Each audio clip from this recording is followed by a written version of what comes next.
Today we are going to be watching the complete history of China. I'm really excited about these. I love doing these history videos because I get to learn, and that to me is important. Every single day that I'm able to learn, it's a good day. So, with that being said, let's get right to it. Again, always, if you like the content, please like, share, subscribe, do all of that fun stuff. I greatly appreciate every view that I get. And if you could just give it a like, muchas gracias. All right, let's get started.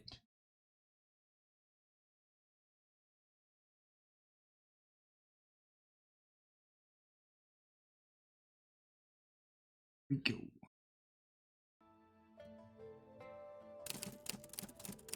I already like the music. Definitely enjoy the theme music. There's something really relaxing about that. I think it's the kodo, the sound that they're playing. It's something super beautiful about it. Nuwa and Fuxi, usually depicted as half-human, half-dragon spirit creatures, created humans out of clay as companions. Okay. I love that they're starting off with the origin stories of what their belief is. I'd never heard this. It's super cool to hear that they're half human and half dragon. Of course, I love anything that has to do with dragons. I just want to let you guys know that. So this is super cool for me. Humans settled in the Yellow River and were ruled by the five good emperors, mythological figures who were peaceful and benevolent. But tragedy struck when the river flooded, devastating the land. Okay, real quick. Most origin stories have a flood. Just want to throw that out there while we're on it. It's cool to see that this one does as well. Yu the engineer spent 13 long years building canals and locks to control the waters, earning his place as the land's king. He founded the Shah dynasty, China's first ruling family, and a structure of government that would remain unchanged for millennia. Wow. Wow, if you really think about that, a whole millennia, okay? A whole millennia the government didn't change. That's solid, man. It must have worked.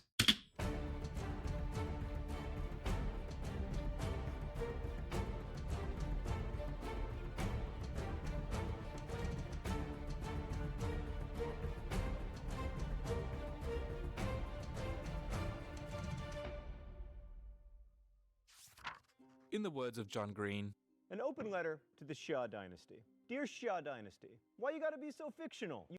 Yeah, the Shah dynasty is largely considered mythological at this point, but may be intertwined with some real events, considering how much the later Chinese scholars wrote about them. Speaking of writing, the Chinese were really good at it. They developed their own famous pictograph-based system concurrently without any outside influences. But they looked a lot more like this than this. In any case, humans settled in the Yellow River Valley, forming numerous cultures which is collectively called the Yellow River Civilization. Okay. The myth of Yu the engineer likely began with this early civilization's attempts to control the flooding of the river. These settlers are what we now call the Han, although they didn't refer to themselves as that for at least a few centuries. Okay. They were surrounded by numerous other peoples to their south, north, and west. The first Chinese state to be supported by historical evidence is the Shang. The story goes that the Shang were one of the member states of the Shah dynasty and rose up to overthrow the last Shah emperor under their leader King Tang. Tang defeated the forces of the Shah during a storm at the Battle of Mingtao. The storm was seen as a sign that the spirits were blessing his overthrow of the dynasty. Isn't that wild to just realize that a storm gives you the idea that, you know what, it's time. You know what I mean? We're gonna overthrow these guys because a storm came with it, and that's pretty cool. In 1046 BC, the Shang were overthrown by the Zhao, which is China's longest-lasting dynasty. It is speculated that the name for China in the Mandarin language comes from this period. The Zhao ruled the kingdom under a quasi-feudal system. So that's kind of cool. So now we know that it's suspected that the name China comes from the Zhao. So I did not know that. I had zero idea. Super cool to know that. Meaning that power was given to regional warlords, all of whom pledged fealty to the king. This means that the king's power depends on keeping the lords happy, which King Yu did not. He exiled his wife, who he had married for political reasons, and the state she came from rose up in revolt. They deposed the king and installed his son Ping to the throne, but merely as a figurehead with no real authority, as regional warlords began crowning themselves kings over their own states. Chroniclers refer to this time as the period of spring and autumn. It doesn't translate well into English. Soon, a rivalry would emerge among these states for control of all China, beginning the Warring States period, and Okay. the collapse of any centralized control. Warring became so fierce, in fact, that the local kings began building compacted earth fortifications on their mutual borders to deter invasions from rival states. Fighting ended in Okay. 221 BC when the Qin finally defeated the rest and unified China once more. The Qin Okay. dynasty So it was the Qin dynasty that unified China first. didn't last very long, but they did have absolute authority. Agriculture and herding were regulated and everyone paid their taxes, but they did have a weird fear of books for some reason. The teaching Okay. So real quick, it's kind of funny that they burned the books right away and they're thinking books are evil.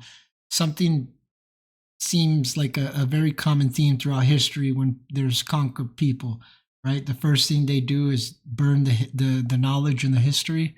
Now, maybe these people think that these books are evil or whatever because the information is being corrupted. I don't know. Who knows? But it's funny to see kind of how this happens throughout history. teachings of Confucius became very popular and his brand of philosophy began having huge impacts on Chinese society. In response to the growing power of the Xiongnu, the ancestors of the Mongols, Emperor Qin Shi Huang began joining parts of the warring states' walls at strategic weak points in the border. This would be Okay. the first foundations of China's Great Wall. Okay. The walls Okay. continued to be expanded upon using hundreds and thousands of slave laborers and soldiers over successive centuries to protect the empire from various other nomadic raiders. Qin Shi Huang became deranged and senile in his old age and became obsessed with finding a cure for death to allow him to attain immortality. He Okay. I mean, it kind of makes sense, right? Like most people have a genuine fear of dying, so to think that you could find a magic way to kind of give yourself immortality, can you blame the guy? I don't think I could blame the guy, honestly. traveled far and wide and spent a small fortune on alchemy, medicines, and potions, one of which killed him. The success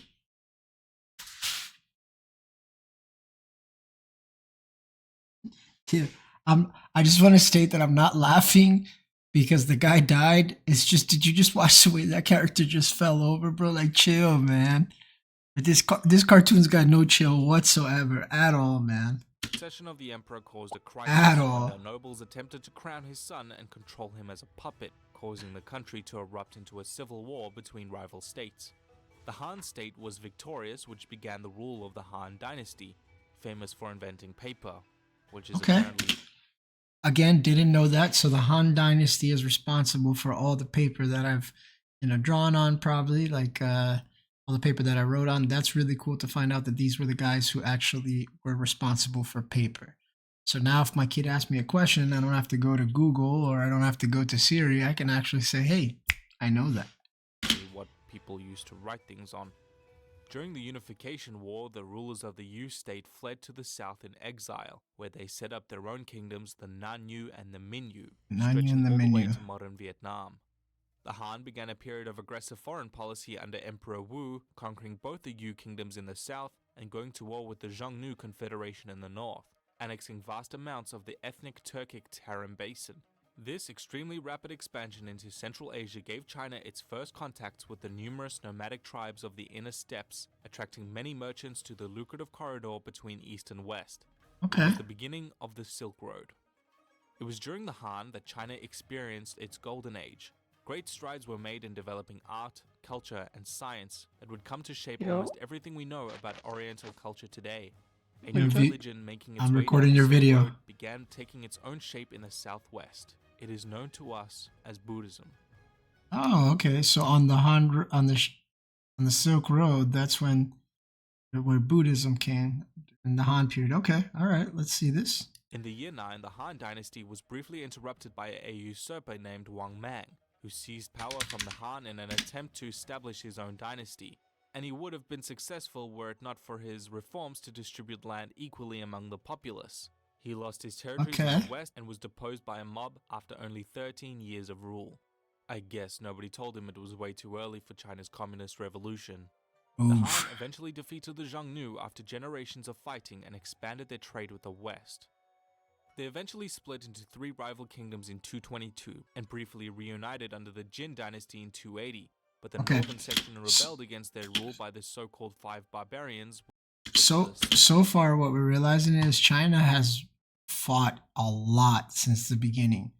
There's people that have split, united, split, united, split, united. Hey man, these people need to get it together, figure out what they're trying to do, bro. was called the 16 Kingdoms. But both the south and the north were unstable and changed ruling families too many times to name. The Sui came to power as successors to the Zhao state and unified China again in 589, while the Gokturks rose to power in the Central Steppes. The Tang succeeded the Sui and expanded the empire. They subjugated the Gokturks in the north, conquered the Koreans in Goryeo, and solidified their iron hold in Southwest Asia. Got it. Tang China spread its influence over all the rest of Asia in China's second golden age. They were famous for introducing land reforms called the Fubing system, which is again a flirtatious experiment with communism. I can see where this is going. Yo, first off, let me back this up a little bit. I just want you to watch homie pop up here, okay? We all know who he is. I don't gotta mention it. But just watch him. Look at this, look at this, look at this. Again, a flirtatious experiment with communism. I can see. He literally pops up like the dude from Mortal Kombat with the Mumfree. Look at that. It's hilarious.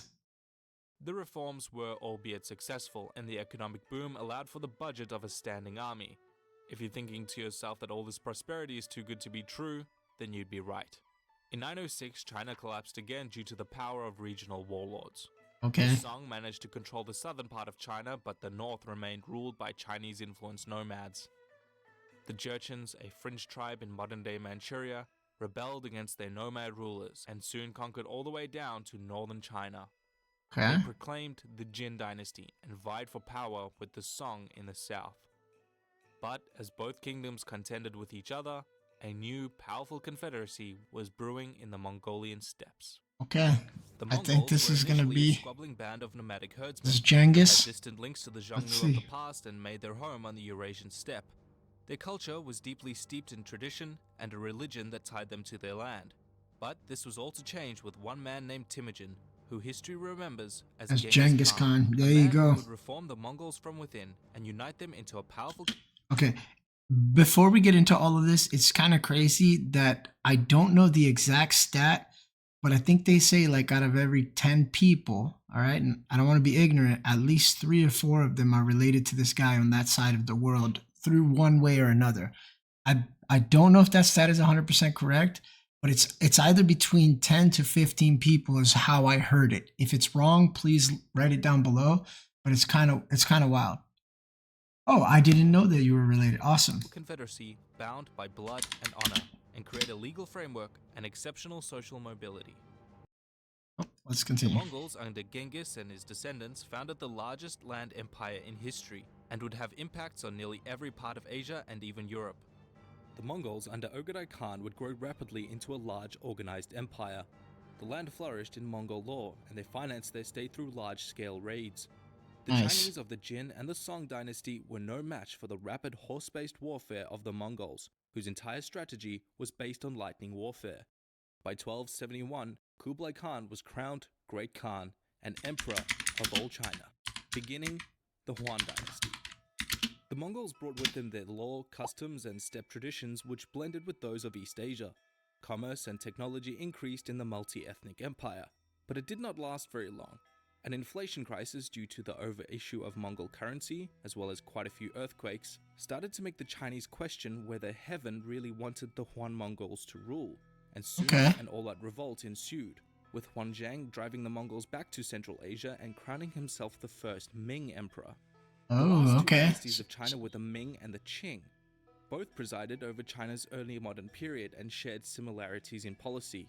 1. Isolationism. Both dynasties pursued aggressive self-defense measures amid quite a lot of xenophobia. This manifested in the cutting of funding to the navy to fund other projects such as the Great Wall. 2.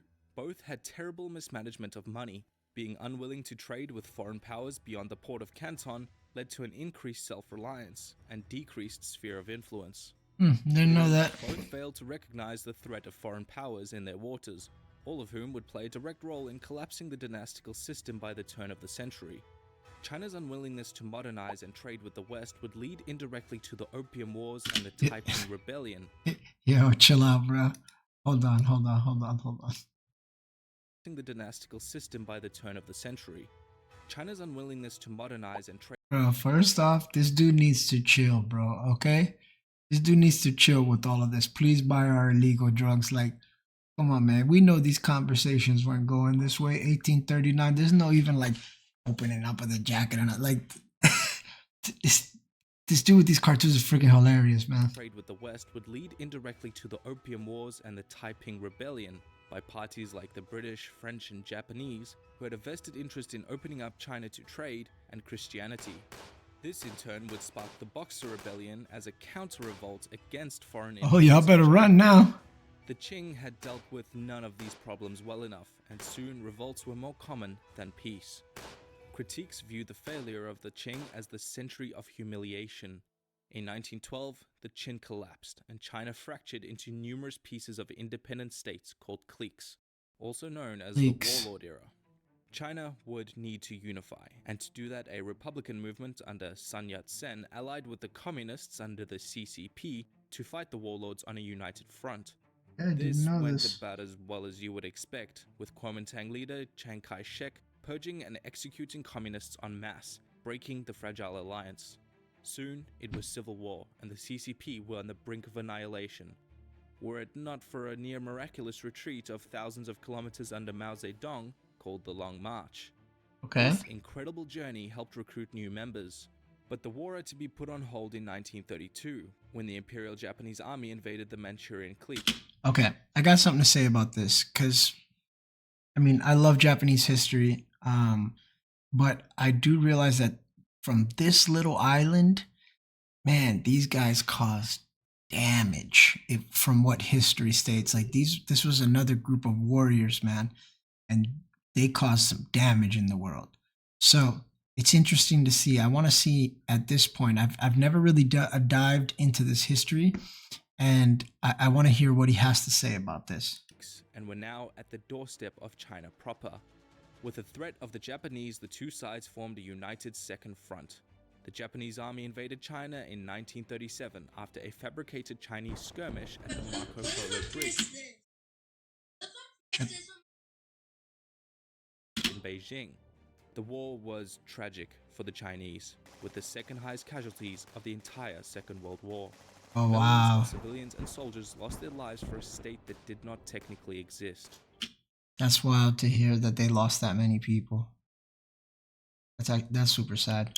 The ill-prepared and badly led Chinese armies were no match for the strict discipline of the Japanese Imperial Army, with many blunders during the invasion. At one point, the Republican Army even accidentally drowning 500,000 people while flooding the Yellow River in an attempt to halt the Japanese advance. After a 3-month-long siege at Shanghai, the devastated Republican Army retreated to the capital at Nanking, which fell to the Japanese on the 13th of December. An event you probably haven't heard about in the West known as the Rape of Nanking. The Japanese were so senselessly brutal to the Chinese that the Nazi ambassador was the voice of reason and is now celebrated as a hero in China. His letters and journals from the time tell— Wait, night up to 1,000 women and girls. Oh, wow.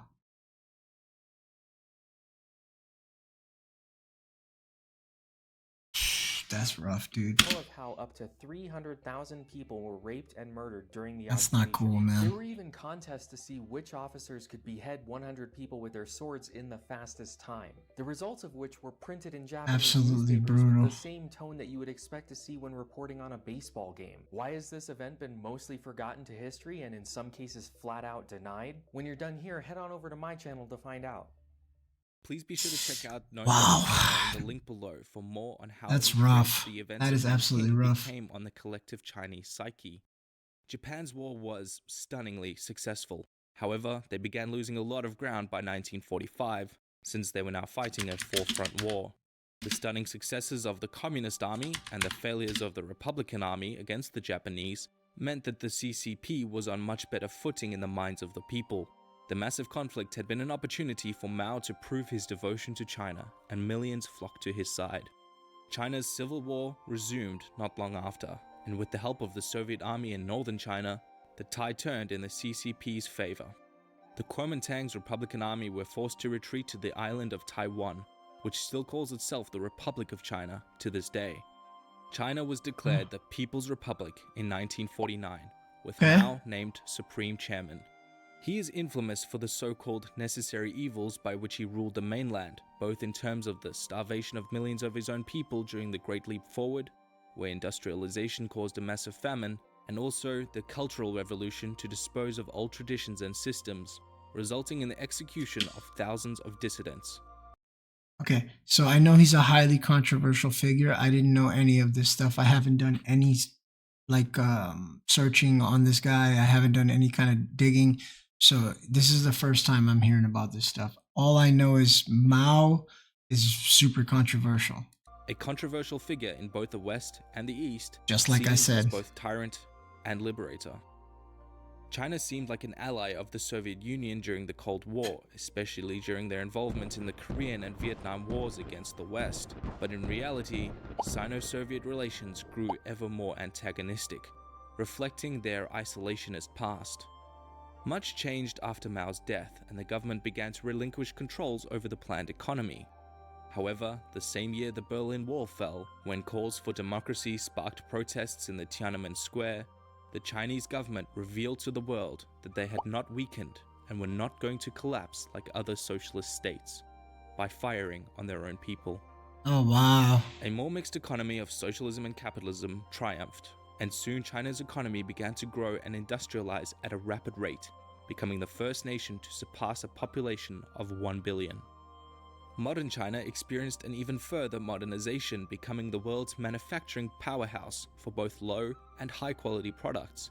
However, Okay. even though economically China became more open, culturally they remained well and truly closed, with modern China being one of the most culturally isolated nations in the world. So much so that this video is illegal there. Oh, wow. That's freaking crazy. I wonder why the video's illegal there. Let's see. Ladrones, the island of thieves. This was the name given by the Spanish and the Portuguese to the area around Hong Kong, which was filled with pirates, crawling with miscreants and smugglers and all manner of barbary. The traders made deals with the imperial government in exchange for rooting out these pirates, and in doing so established favorable trade conditions with the Chinese and a permanent settlement in Macau. The names of these pirates are still famous in the Pearl River Delta. Zhang Yi and his wife Madame Zheng, Zhang Yi. who ruled the pirate confederations and the enormous Red Flag Fleet. Before the British arrived, Hong Kong was mostly a small fishing community and occasional haven for pirates. They had come to buy Chinese goods such as tea and porcelain, which was highly prized back in England. The conservative Chinese government, however, restricted trade with foreigners to the port of Canton, or Guangzhou, and local officials taxed imports at very high rates. Yeah, how you gonna use the Mario The sound, bro? East India Trading Company soon found itself at a huge trade imbalance, buying highly prized Chinese goods with the only payment the Chinese would accept: silver. In an effort to correct this imbalance, the British began smuggling opium into Canton, which is the only thing the Chinese were interested in buying. This effectively reversed the trade imbalance and created an epidemic of opium addicts. Things soon spiraled wildly out of control. This The was where Chinese the- clamped down and destroyed British opium without compensation and cut off food supply to the traders in an effort to drive them away. So the British decided to leave. Just kidding, they stayed and were eventually attacked by Chinese ships on the island of Hong Kong. Now, I don't think the Chinese are aware that you just don't mess with the British Navy in the 19th century. The British sent in ships and soon won the so-called Opium War, and China was forced to hand over Hong Kong Island to the British, as well as abolish the Canton-style import taxes and open more trading ports. I didn't know The any first of British this. institutions began showing up, mostly churches and missions to spread Christianity. When mainland China became embroiled in conflict, the British invaded Beijing in an attempt to force the handover of the Kowloon Peninsula to give Hong Kong Island a buffer zone. And then, in 1989, they leased the new territory surrounding the area for a period of 99 years, or as good as forever. As Hong Kong grew, it began heavily westernizing in education, government, and even culture. The differences between Hong Kong and China began growing as the mainland became more and more unstable. Hong Kong's defining moment came during the Second World War, in which it was invaded and occupied for 3 years by the Japanese. More than 1 million people fled or were deported by the Japanese, who ruled Hong Kong directly by the military. British rule was then re-established after the Japanese Empire was defeated, although it was now a shadow of its former glory. However, its saving grace came with the Chinese Civil War, after which many of the wealthy business owners fled the communists and took refuge in nearby Hong Kong. As the prosperity of a nearly unregulated capitalist society took hold, so too did inequality skyrocket, and hundreds of thousands flocked to the prosperous island, living in poverty and extremely dense living quarters. Fires and diseases were rampant. When the West blockaded trade with It's China sad. for its support of North Korea in the Korean War, Hong Kong had to do a complete 180 on its economy. Hong Kong's wealthy white-collar elite turned to finance, consultancy, electronics, and manufacturing, which caused a huge boom in prosperity. Hong Kong became ridiculously wealthy in the next few decades and earned its nickname the Pearl of the Orient. Okay. In the 70s, it became much more progressive, with landmarks such as equal pay for men and women and social programs to subsidize education. That's a Life good thing. expectancy rose and corruption fell. Uncertainty over Hong Kong's future began with the lead up to the lease expiry in 1997, in which China demanded not only the new territories but Hong Kong Island as well. At the negotiation table, Margaret Thatcher secured a deal on the One China, Two Systems policy, by which Hong Kong would remain largely self-governing for a 50-year handover period. So, as it remains today, Hong Kong is still largely independent, with its own economy, currency, passport, and is functionally a country for all intents and purposes. I'm completely ignorant to this. I had no idea that it was its own thing. I always assumed that Hong Kong was a part of China, and I feel terrible for not knowing this stuff. But I'm glad that it's coming to the light right now. However, nobody really knows what will happen after the handover is completed in 2047. It's not too far away.